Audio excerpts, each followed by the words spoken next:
How to fix Instagram video not uploading on Android or iOS phone.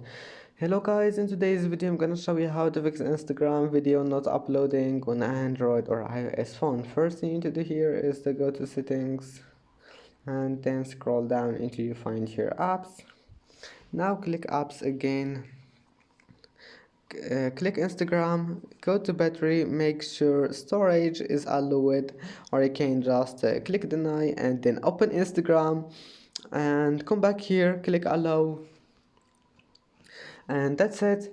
Now if that also doesn't fix it, now it means that there's an update for your Instagram. Just go to Play Store and App Store and make sure Instagram is updated. And that's it. Now restart your phone and try again. I hope that can fix your problem. Please don't forget to like and to subscribe, and see you in the next video.